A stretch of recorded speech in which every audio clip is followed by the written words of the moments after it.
신약 성경 마태복음 21장 1절에서 11절에 있는 말씀입니다. 그들이 예루살렘에 가까이 가서 감람산 벳박에 이르렀을 때에 예수께서 두 제자를 보내시며 이르시되 너희는 맞은편 마을로 가라. 그리하면 곧 매인 나귀와 나귀 새끼가 함께 있는 것을 보리니 풀어 내게로 끌고 오라.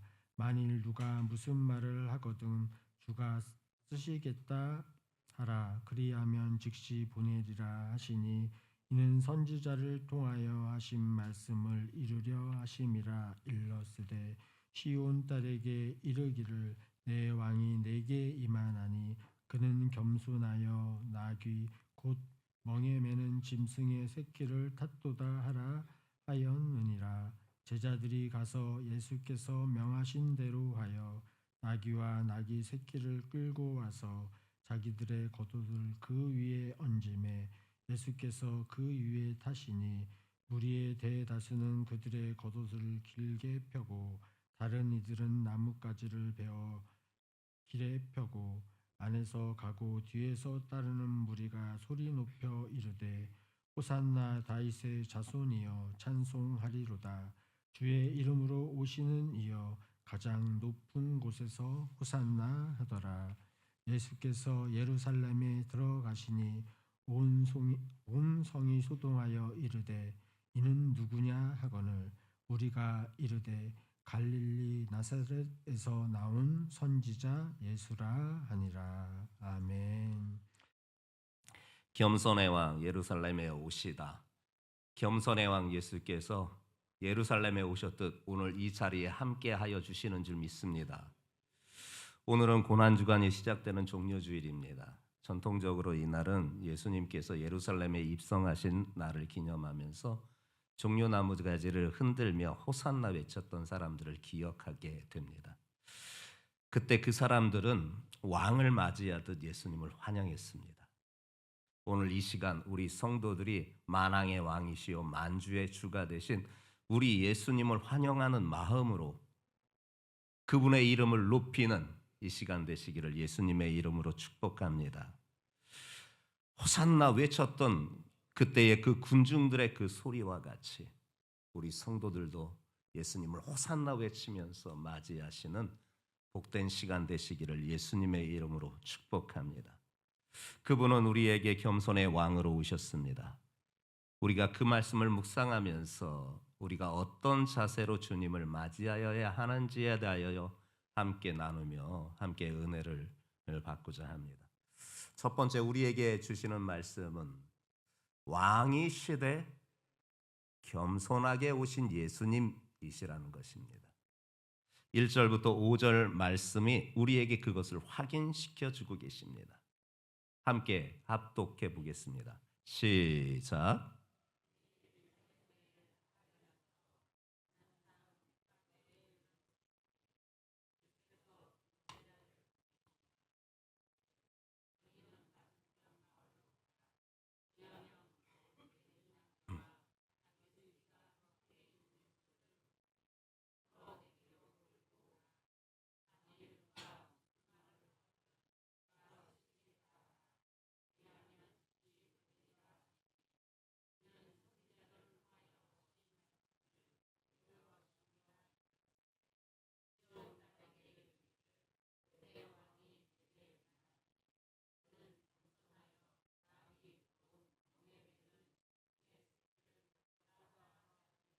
아멘. 예수님께서 예루살렘을 입성을 앞두고 제자 둘을 백박의 마을로 보내시면서 나귀와 나귀 새끼를 가져오라고 명령하십니다. 예수님께서 단순히 교통수단이 필요해서 이 명령을 하신 게 아니십니다. 예수님 당시로 700여 년 전에 선지자 스가랴를 통하여서 이미 예언된 말씀을 성취하기 위하여서 이렇게 명령하셨던 것입니다. 스가랴 선지자는 메시아의 출현을 예언하면서 그분은 온유하여서 나귀를 타고 오신다 그렇게 예언하였는데 그 말씀을 이루시기 위하여 이 같은 지시를 제자들에게 하였던 것이에요. 그리고 예수님께서 한 가지를 더 당부하시지요. 나귀와 나귀 새끼를 끌어오는 가운데 누가 왜 그것을 가져가느냐 묻거든 주가 쓰시겠다 답하면 된다. 이 말씀은 예수님의 주권적인, 바로 예수님의 주권적인 권위를 나타내 주는 거예요. 정말 실제로 모르는 사람이 갑자기 와서 나귀와 나귀 새끼를 끌고 가니 주인과 주변의 사람들이 좀 당황하지 않았겠습니까? 왜 가져가시오? 하고 물었을 게 분명하지 않습니까? 이에 대하여 제자가 예수님에게서 지시받은 대로 주가 쓰시겠다 대답하였더니 그들이 더 이상의 이유를 묻지 아니하고 그것을 내어드리게 되는 것을 보게 됩니다. 그 말씀하신 대로 진행되었고 그분은 나귀 새끼를 타고 예루살렘에 입성하셨습니다. 예수님이 타신 나귀는 멍에를 매지 않은 나귀 새끼로, 멍에를 매지 않았다라는 것은 전혀 훈련되지 아니하였다라는 것이지요.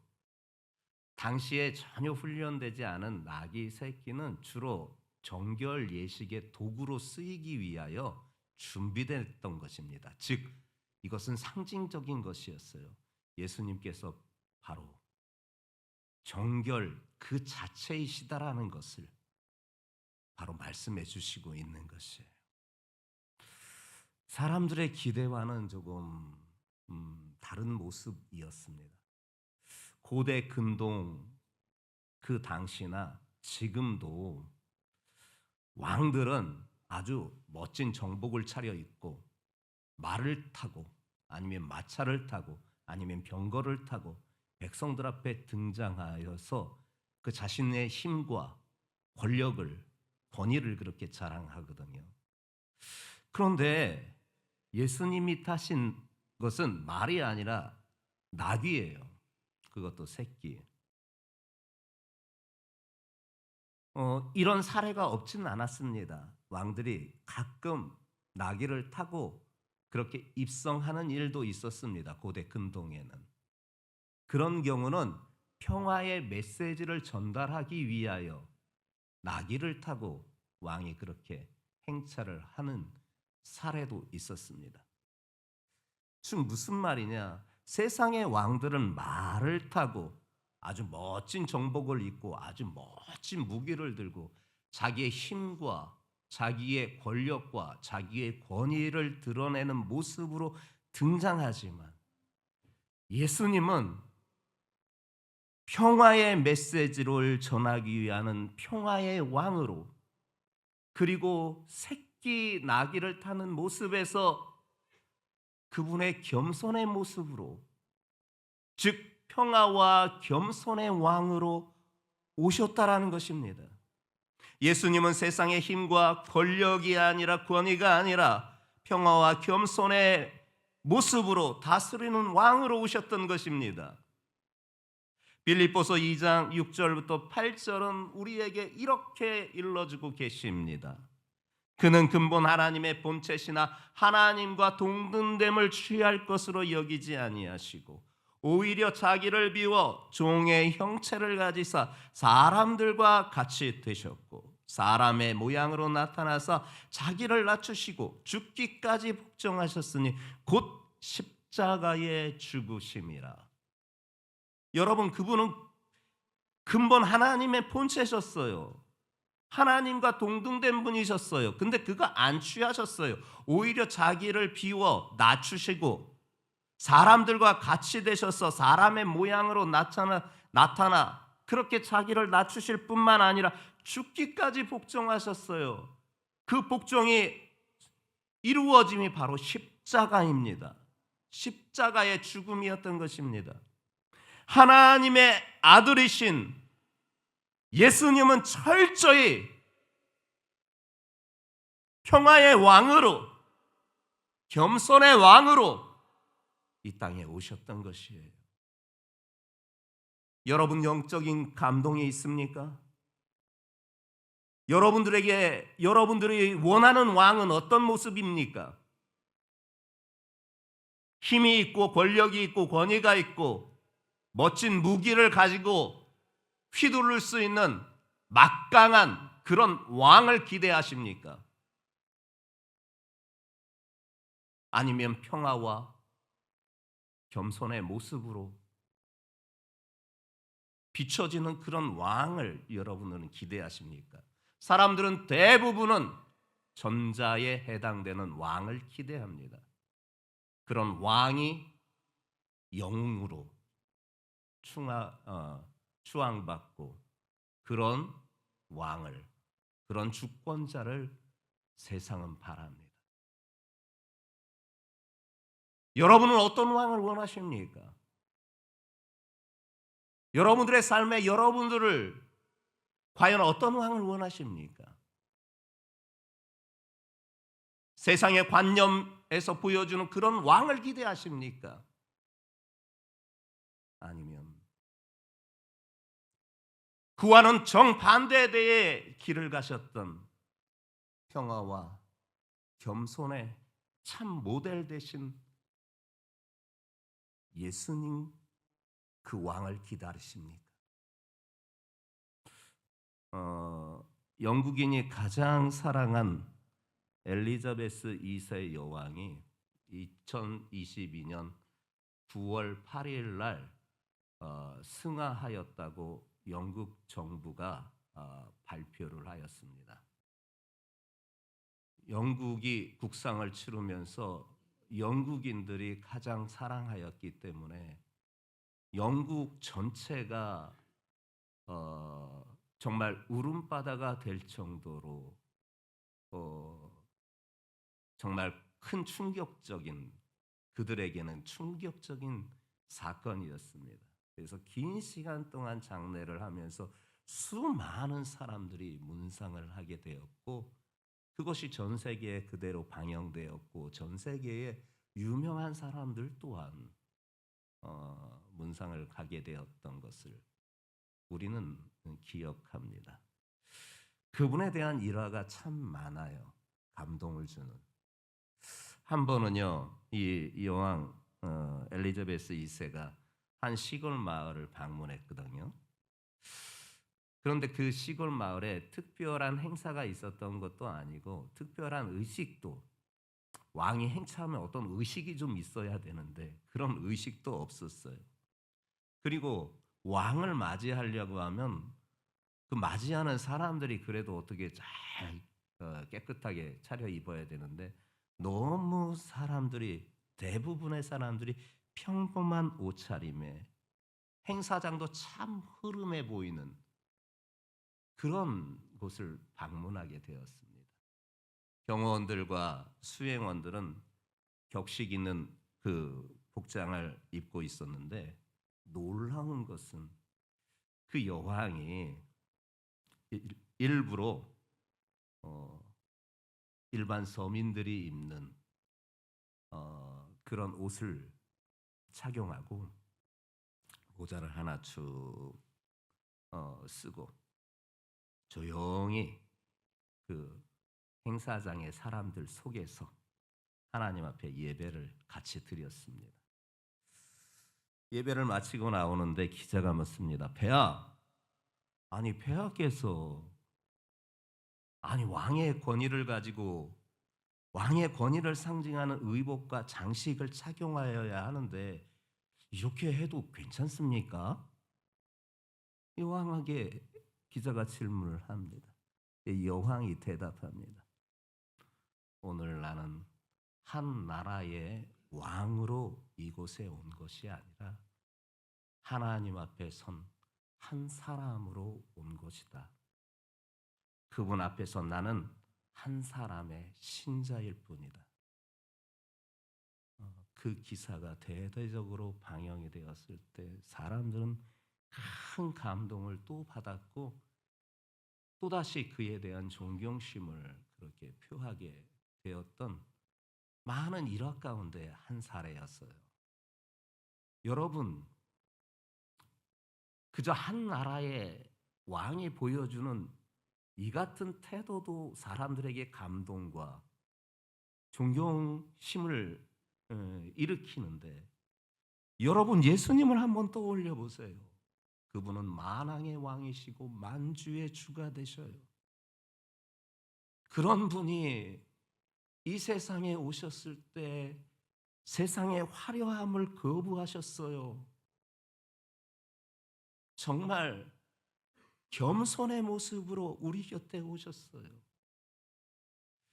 그분의 진짜 권위는 겉모습이 아니라 늘 하나님 앞에 순종하고 하나님 앞에 겸손한 모습, 바로 그분의 권위가 그것이었어요. 한 나라의 사례를 통해서도 왕이 보여준 태도에 그렇게 온 국민이 감동하고 감격하는데, 만왕의 왕이시고 만주의 주가 되신 우리 예수님께서 세상의 화려함을 거부하시고 낮고 천한 인생의 모습으로 자기를 종의 형체로 낮추어서 이 땅에 오신 그분에 대하여서는 우리의 마음이 과연 어떻습니까? 그렇게 세상의 주권자 왕에게는 감동과 경외를 표하면서 진정 만왕의 왕이시고 만주의 주가 되신 그분께서 보여주신 모습에는 여러분 감동하고 감격하고 경외를 나타내야 함이 마땅할진데, 그같이 그 같은 모습을 보이지 못함이 우리네 모습 아닌가 싶습니다.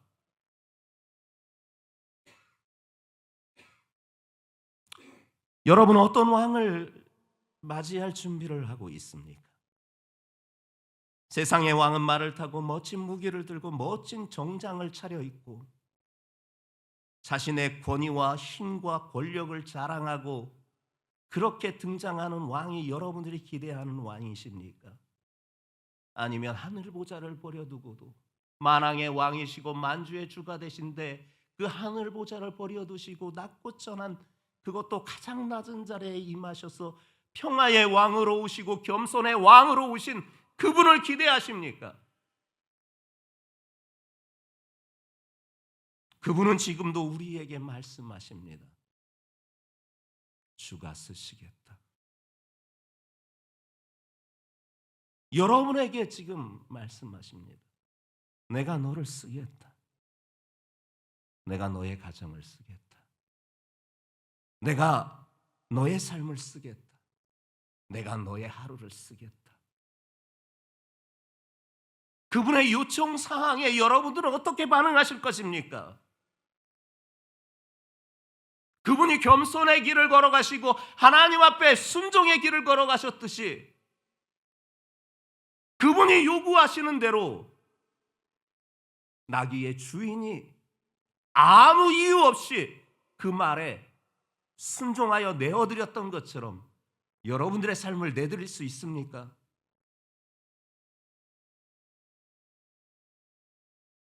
오늘도 그분은 조용히 겸손히 우리의 마음의 문을 두드리고 계십니다.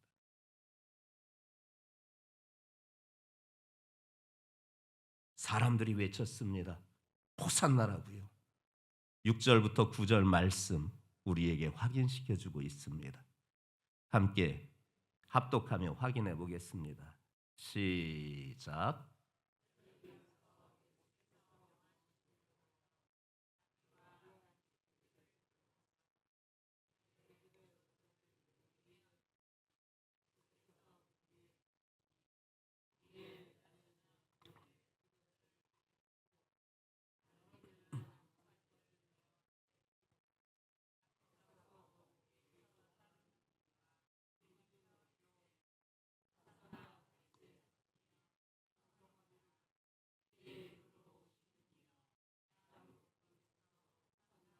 그래요. 예수님을 맞이하는 무리들이요, 자기의 겉옷을 펴고 나뭇가지를 흔들며 환영했습니다. 겉옷을 폈다라는 이 행위는요, 왕의 입성을 환영하는 전통적인 표현이었습니다. 또한 나뭇가지를 베었다 하는데 이 나뭇가지가 바로 종려나무거든요. 종려나무까지는 상징하는 바가 있습니다. 구약에서 승리와 구원을 상징하는 나무가 바로 이 종려나무거든요. 즉 예루살렘에 입성하였을 때 그 많은 무리들이 자기의 겉옷을 펴고 나뭇가지를 흔들어 예수님을 환영한 것은 예수님이 승리의 구원의 왕으로 그들은 환영하였던 것입니다. 그래서 그들은 외쳤습니다. 호산나 다윗의 자손이요. 호산나 히브리어인데요, 정확한 구음은 호시아나가 히브리 정확한 구음입니다. 그 뜻이 무엇이냐? 우리를 구원하소서라는 겁니다. 우리를 구원하소서 간청과 더불어서 동시에 찬양하는 외침이 바로 호산나입니다. 즉 호산나 다윗의 자손이여, 그들의 외침은 우리를 구원하소서 다윗의 자손이여, 우리를 구원하소서 다윗의 자손이여. 지금 그렇게 간청하고 찬양하고 있는 거예요. 그러면 그들에게 닥쳐있는 문제가 무엇일까요? 그들에게 왜 구원이 필요했을까요? 그래서 왜 그분에게 이와 같이 호소하고 있을까요? 지금 정치적 상황이 좋지 못했습니다. 로마의 속국으로 이스라엘은 나라를, 주권을 이미 빼앗겨서 그저 속국으로 살아가는 정치적 상황이었습니다.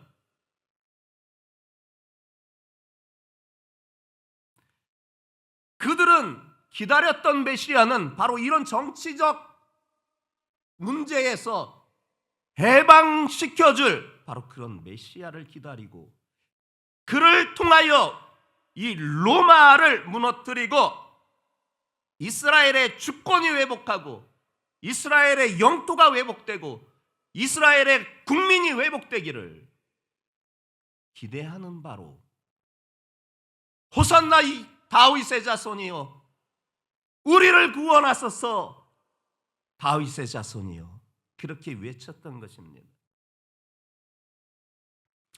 하지만 예수님은 그렇게 세상의 정치적 목적을 위하여서 왕으로 이 땅에 오신 분이 아니십니다. 인간의 가장 근본적인 문제를 위하여 이 땅에 오신 분이십니다. 죄의 문제입니다.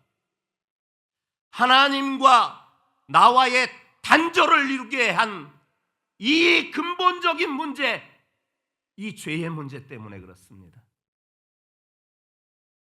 하나님과 나와의 단절이 이루어진 것이 인생의 문제로 표출되는 것입니다. 예수님은 그 근본적인 문제를 해결하고자 오신 것입니다.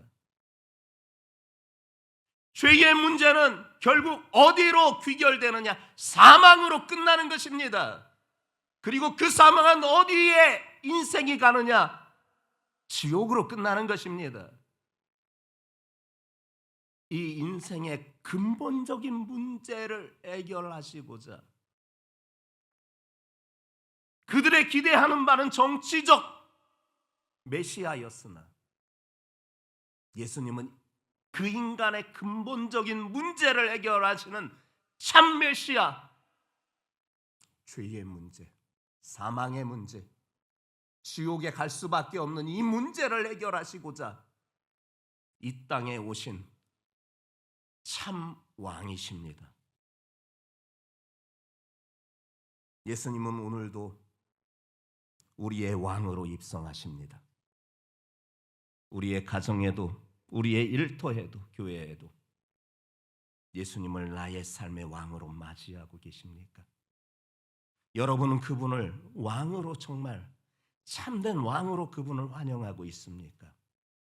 아니면 유대인들이 기대했던 그 정치적 메시아의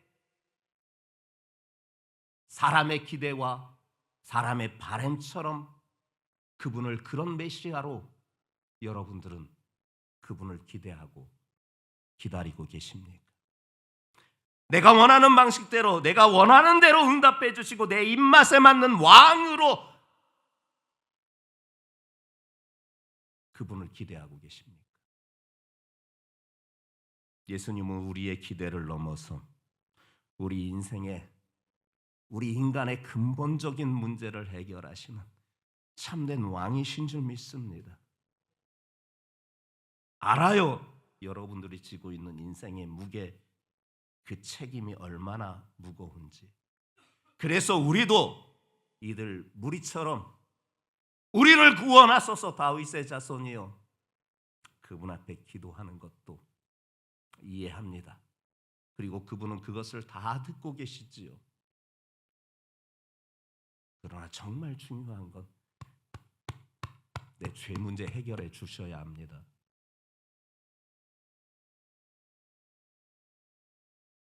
내 죄 문제를 해결할 수 있는 것은 오직 예수의 보혈뿐입니다. 그래야 내가 하나님과의 단절된 이 관계가 다시금 소통의 관계로 이루어지게 되는 것입니다. 그러면 그때 기도하세요.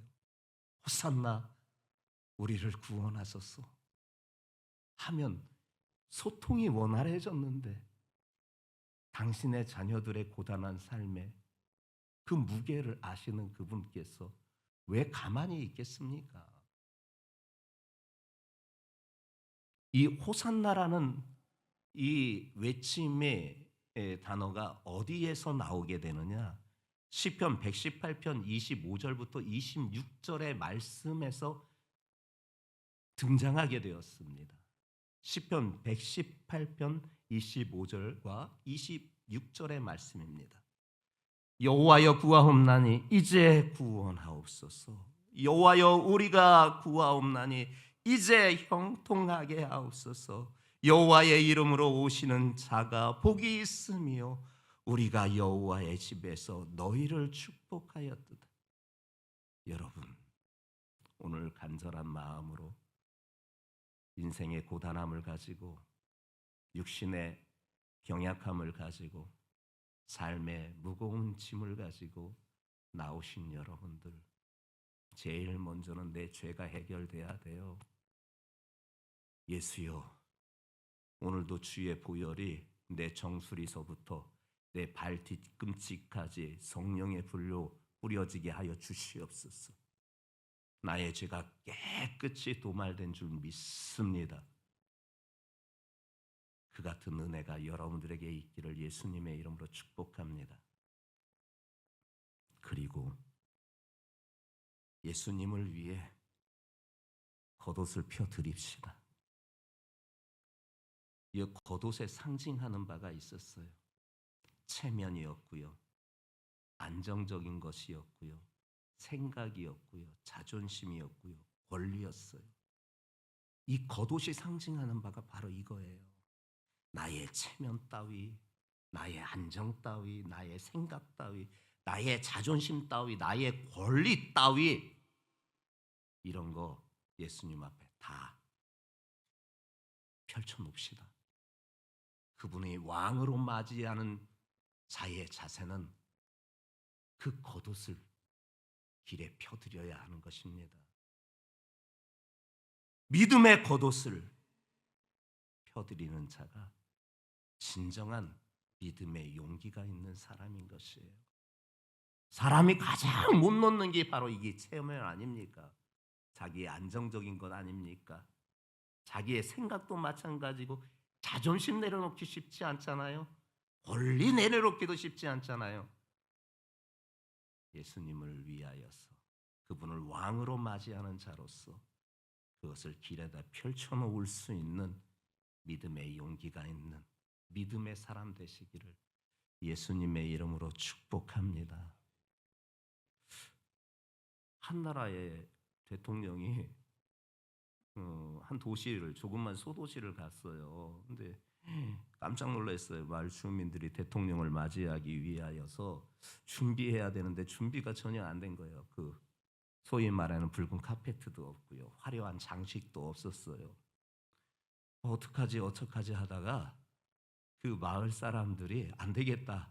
우리 집에서 가장 소중하게 여기는 거 그것 좀 가져다가 그 대통령이 가는 길에 좀 깔아놓자 해서 사람들이 집에서 아주 소중하게 다루는 카페트를 그렇게 가져와서 그 흙바닥에다가 행여라도 대통령의 발에 그 흙먼지가 묻을까봐 카페트를 쫙 깔아놓는 거예요.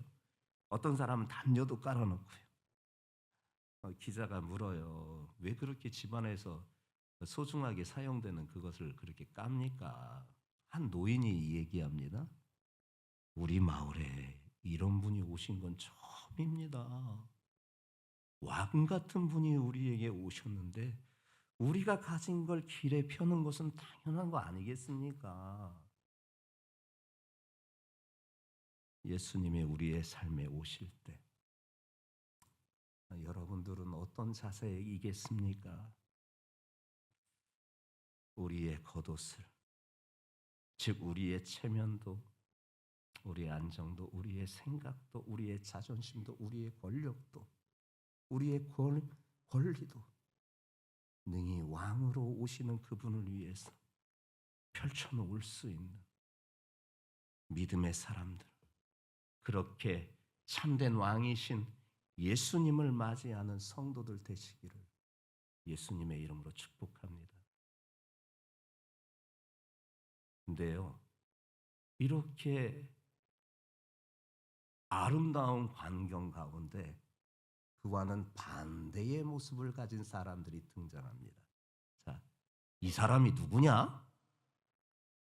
예수님께 대하여서 얘기하는 사람들도 있습니다. 10절부터 11절 말씀 합독하며 확인해 보겠습니다. 시작.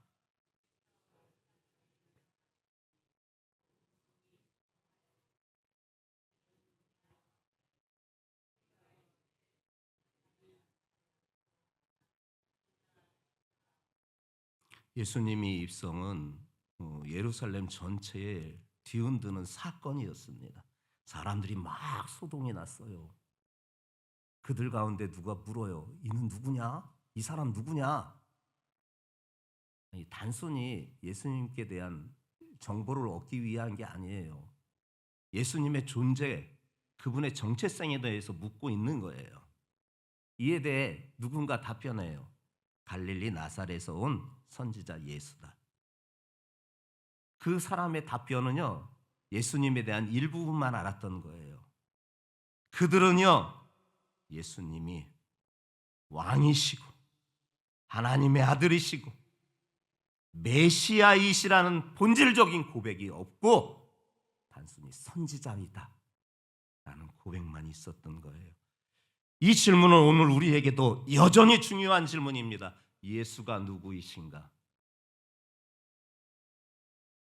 종교적 배경에서는 예수님을 선지자라고 말할 것이고 도덕적, 사상적 배경에서는 예수님을 선생으로 말할 것이나 믿음의 사람들은 예수님이 누구냐 물으시면 나를 위해 십자가에 달려 죽으시고 부활하신 나의 구주, 나의 하나님입니다.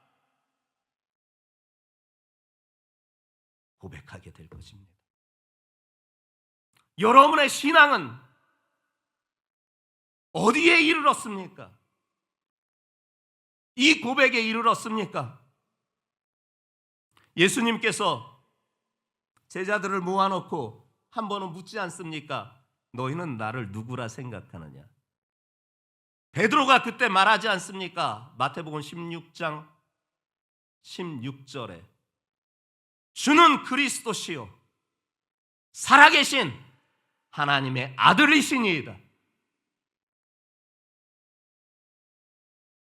진짜 신앙은요, 질문을 하였을 때에 예수님이 누구신가에 대한 질문을 던졌을 때에 그분에 대한 진정한 고백이 나와야 하는 것입니다. 주는 그리스도시요 살아계신 하나님의 아들이시니. 여러분, 예수님을 아무리 찬양하고 경배하고 예배해도요, 내가 그분을 주님으로 고백하지 않으면 그분은 내 인생과 무관한 것이에요.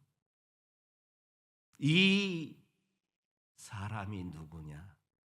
이 질문은 단지 예루살렘 안에 있었던 군중들에게만 하는 것이 아니라 오늘 예배드리는 우리 한 사람 한 사람에게 주시는 도전입니다.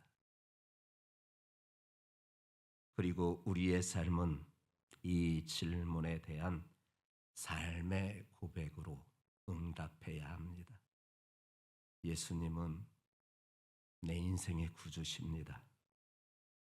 예수님은 나의 왕이십니다. 나는 그분의 통치를 받고 있습니다. 나에게는 어떤 구주도 어떤 왕도 없습니다. 오직 예수만이 나의 구주고 나의 왕이십니다. 성도들이여, 그분은 평화와 겸손의 왕으로 우리에게 오셨고, 그분은 우리가 그 길을 닮아가기를 원하시는, 십자가와 그 길을 걸어가셨던 그분의 그 길을, 각자에게 지어진 십자가를 지고 잘 따라오기를 바라시는 그분, 이 한 주간 그분을 깊이 묵상하면서 그 길을 따라갈 수 있는, 아니 내 의지로는 할 수 없으니 성령 하나님이여 나의 삶을 주관하여 주셔서 예수의 길을 갈 수 있게 하여 주시옵소서. 예수 닮아가게 하여 주시옵소서. 깊이 묵상하면서 따라갈 수 있는 성도들 되시기를 예수님의 이름으로 축복합니다.